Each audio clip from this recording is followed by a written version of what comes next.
Bonjour, je m'appelle Maëlle, j'ai 10 ans, je suis en CM2 dans l'école de Pinette sur la commune de Loutione. J'ai choisi de vous lire un extrait du livre Quelle épique époque opaque de Anne Pouget. Il s'agit d'un roman historique dont les faits se déroulent au Moyen-Âge, mais où le fantastique et surtout l'humour sont très présents. C'est l'histoire de Philibert, un jeune chevalier qui rêve d'aventure, et de son fidèle écuyer Cornemuse, qui a des idées et qui tient des propos pour le moins saugrenus. C'est d'ailleurs pour cela que j'ai choisi ce livre. L'auteur s'amuse beaucoup à jouer avec les mots de la langue française, leur sonorité, le sens figuré, la métaphore. Et c'est ce qui en fait un roman agréable à lire. Très riche au niveau du vocabulaire et surtout très drôle. L'extrait que je vais vous lire se situe au début de l'histoire, quand Philibert et Cornemuse se rendent en forêt de Brocéliande après avoir reçu un appel à l'aide de Merlin l'Enchanteur. Après avoir chevauché par monts et par vaux pour se rendre au père du sage Merlin, ils arrivèrent dans une prairie magnifique, avec de l'herbe tendre, un ruisseau poissonneux, des arbres en fleurs. La clairière, suivant au romantisme de Philibert, il décida d'y faire une halte pour pique-niquer et glissa de sa monture, comme il le faisait, étant plus jeune de son toboggan royal. Après que le fidèle écuyer se fut acquitté de toutes les tâches qui lui incombaient, il étala une nappe sur l'herbe et y déposa de quoi faire un goûter frugal.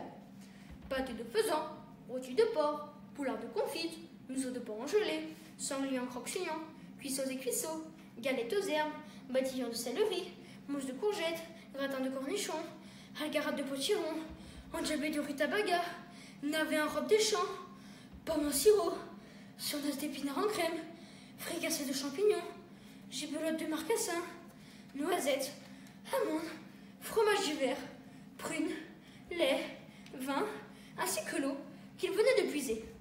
À table, sire, je nous ai préparé une toute petite collation, juste de quoi se remplir nos dents creuses.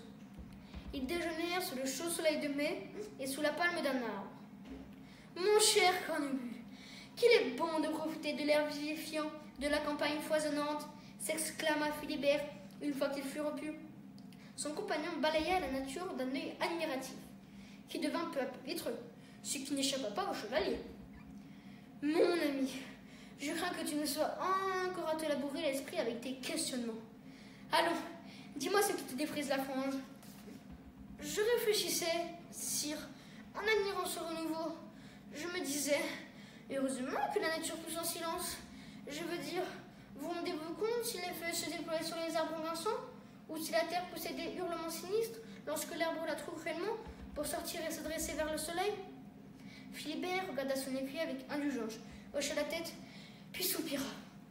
Je n'avais jamais songé à tout cela.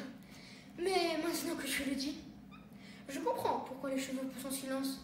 Et aussi, je remercie le ciel que ton neurone unique ne ronfle pas brillamment quand il dort. Il y a des fois où je me laisse sans voix.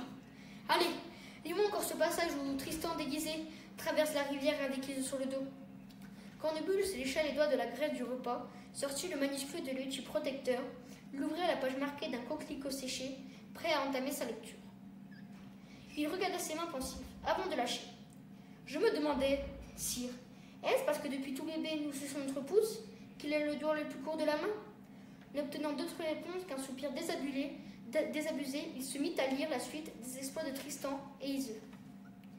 Philibert se laissa bercer par le récit héroïque dont il distillait le moindre mot.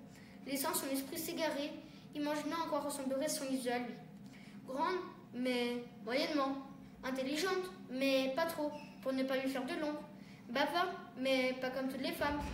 Blonde, mais pas trop. Ou, si, bien blonde, ou alors brune, mais pas trop. Sire, j'ai une idée lumineuse! Cet élan de voix arrachait le chevalier à sa rêverie. Oulala, rien que le mot idée sortant de ta bouche m'affole. Si en plus tu l'associes à lumineuse, je crains le pire. Sans relever la remarque, car trop absorbé par le projet qu'il avait en tête, Cornemuse lui asséna. Nous allons profiter de ce voyage pour écrire votre légende.